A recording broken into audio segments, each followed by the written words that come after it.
Hello everyone, in this video we're going to talk about high density altitude operations. We need to have lots of respect to high density altitude. Every year there are lots of accidents related to this.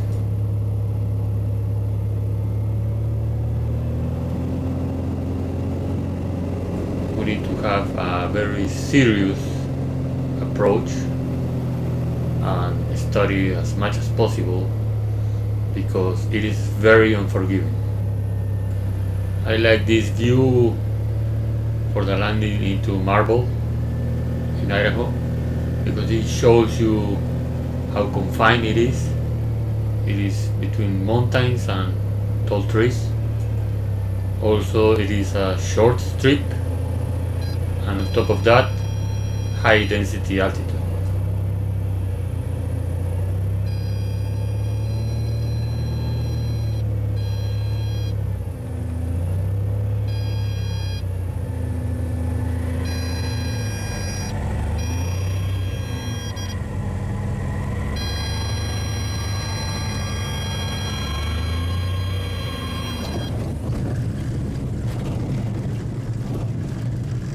For our first example, I'm going to use Marble Creek airstrip because it is a challenging one with high density altitude. Field elevation is 4,685 feet. The length of the airstrip is 1,160 feet. Here is my first takeoff run. As you can see, I stay in ground effect and I make it over the trees, but it doesn't seem to be a lot of room to spare. And this is the Cessna 182 with the P-Punk 280 horsepower. Just me on the plane and about 25 gallons of fuel. Here is another view of the takeoff. A couple of weeks ago, a friend called me that he had a friend with a 182 that just landed at Marble Creek and was worried about the takeoff, and he asked me for some advice. His 182 also has a P-Punk engine, and it was time of the year that it was a lot cooler than when I did it. I think it is great that he asked questions. That's a good start, because it's not good to leave the option just to fate. Never leave the option to fate. Do whatever you can to make it as safe as possible.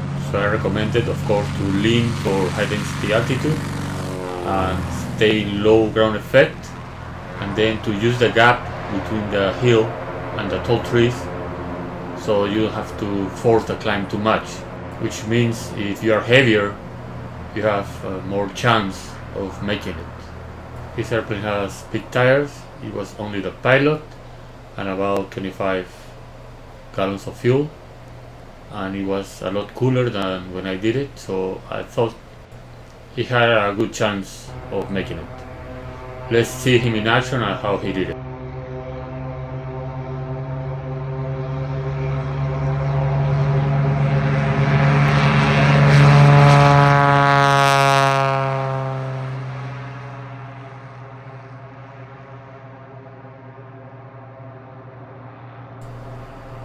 He stayed in ground effect for a bit, gained speed and used the gap. Actually, he did pretty good. When you don't know the area or you have some doubt, I think it's a great idea to ask for advice. In this case, Marble Creek, I did a few landings and takeoffs and found that I prefer to do the gap than force the climb. So if you can use the terrain to your advantage, use it. Here we are landing in Lower Loop in Idaho, high density altitude again. You come through a canyon. I like to slow down way far ahead. When you fly into high density altitude airports, your ground speed increases. So that means if you're landing at a short strip, you have to nail your speed. You cannot float because you're going to come a lot faster. Lower Loom, once you are in short final, there is absolutely no go around. You have the mountains in front of you, So this is why I like to prepare the landing way in advance, so I don't need to rush things. I'm coming with 40 degrees of flaps. I put the trim back so the nose is light, and control my speed with the yoke and my altitude with the throttle.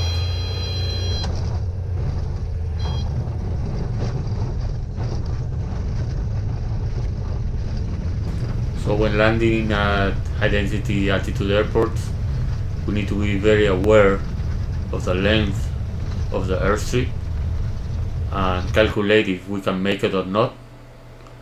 Being light, the airplane lightweight, helps a lot, and definitely you have to study the surroundings. You need to know your airplane before you go to these airstrips. High density altitude flying can be very unforgiving. Many pilots hire an instructor to go with them the first time they go to Idaho, and I think this is a great idea. They will not only teach you the airstrips but also the high density altitude operations. We're going to start with the first one is do not overload your airplane. I know you have an airplane that can carry a lot, but that doesn't mean it can carry a lot when you go to high density altitude airports.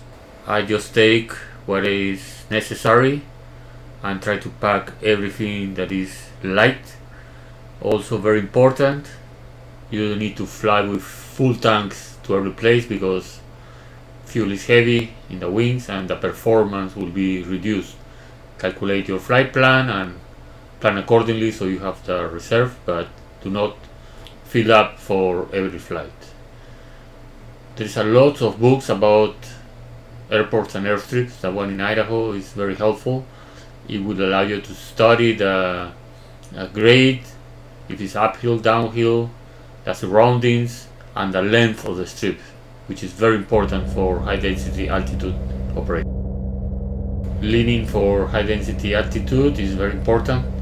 I try to do it while I'm taxiing, like here, because if you do it when you are sitting in a place, you can pick up some rocks and damage the propeller.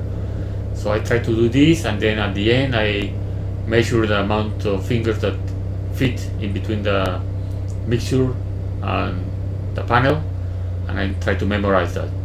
What I do is I start pulling the mixture back until I see that the RPM start rising, and then start dropping, and then I pull back in some more, and then I leave it there. If you don't do this, the engine will be too rich and you will not have the best performance for the altitude you're flying at. This is the airport in Memalus, Oregon. The altitude is 6,700 feet elevation. It is long, 3,300 feet, but as you can see from this video, you need a lot of distance to get into the air, because right now the density altitude is about 8,000 feet. Also, after experimenting, I usually take off with 30 degrees of flaps when I'm at sea level, because for the sportsman stall kit that my airplane has, it's the best, it will give you the most lift. But I noticed that at high altitude, 20 degrees of flap work better. This is Moravia in Costa Rica, 4,000 feet airfield elevation, about 8,000 feet high density altitude. You can see it's a long takeoff run to get into the air. This next airport is very long, 5,000 feet long, but it is very high, 6,750 feet. It is Cruz Meadows in Idaho. I think it's one of the highest airports I've ever been to. You might think that even that is very long, it is safe to operate, but a few years ago, a Stinson with 4 people on board took off from here and could not climb because of the high density altitude, and they ended up crashing. Luckily everybody survived, but there were some injuries. So we can never let the guard off and always be alert. This is the picture of the Stinson that took off from Bruce Meadows. Pretty bad shape, but everybody survived. So high density altitude operations, study the places you're going to go beforehand, know your airplane, go lightweight, clean for takeoff, and respect the altitude and be very careful. It is very rewarding to go these mountain places, but you have to do your homework and train before you go to do it safely. Thank you for watching, and if you want to support Backcountry 182, please join me on Patreon. See you next time.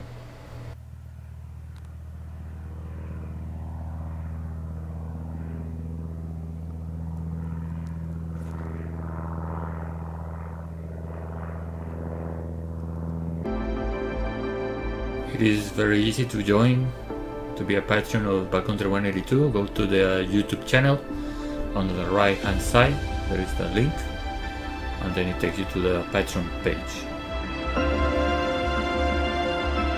Here you can see all the tiers and what is all about, the support for Backcountry 182 YouTube channel. Also, another way to access the Patreon link is in the description of the video I put in YouTube on Backcountry 182 channel. There is a link for Patreon, so just click on that and it will take you to the page. Thank you for watching. It will be amazing if you guys are interested and give some support.